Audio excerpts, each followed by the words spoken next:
be the first speaker. Is that okay? All right. Our first speaker of the day will be Mike. In his quest to give his wife a perfect kiss, Mike had the opportunity to ponder the origin of a kiss and how it may have evolved. I wish I knew you sooner, Mike, before I started kissing someone. Please help me welcome Mike Andrade, speaking from the old school of a humorously speaking manual. His speech title today is What is a Kiss? Mike, you are on. Hello, Toastmasters. Do you remember your very first kiss? I'm not talking about the one from your mom, your dad, your grandmother, your uncle, your nephews, your brothers and sisters. I'm talking about that first kiss. I can see by some of the smiles on your faces, some of you laughing, and even some of you blushing, that you know what I'm talking about. How many of you remember that one kiss that you used to judge all other kisses? Again, by the look on your faces, I can see that you're there. My kiss, the one that I just say was the most memorable kiss ever, was on my wedding day to the most amazing wife, Tracy Walker. Now, the kiss that I had in my mind didn't happen the way that I thought it would. You see, we practiced a lot. And as the preacher says, you may kiss the bride, I close my eyes to lean in just a little bit. And then I hear laughter.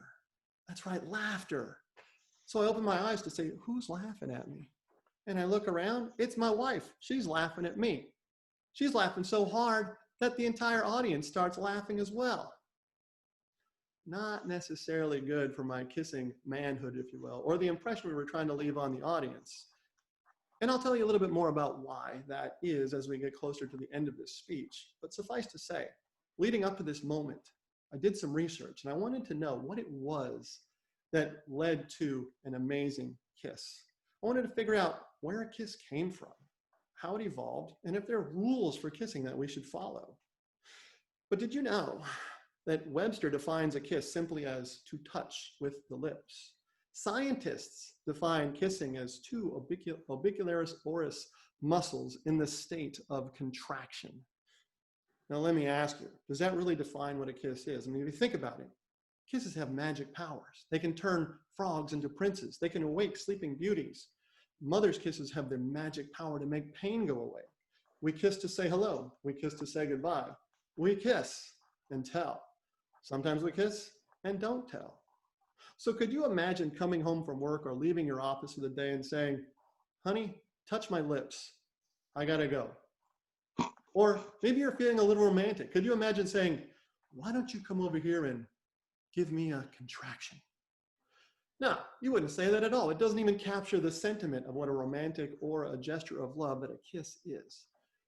But did you know there's really not a lot of understanding of how a kiss evolved? If you think about it, it's just been happening for thousands and thousands of years. People love it, so I don't see it ending anytime soon.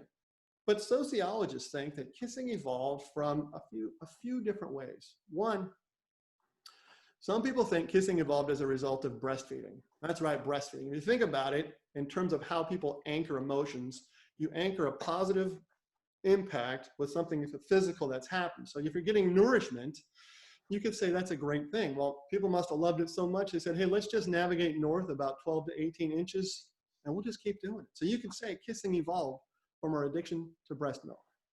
You can also say that before baby food was made, before blenders and food processors, the only way that you could actually feed your kid when they didn't have teeth was to chew up the food and transfer that food into your child's mouth by some form of mouth transfer.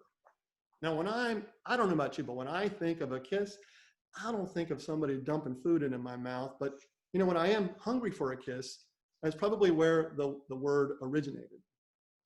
Some people say that kissing actually evolved from our four-legged friends.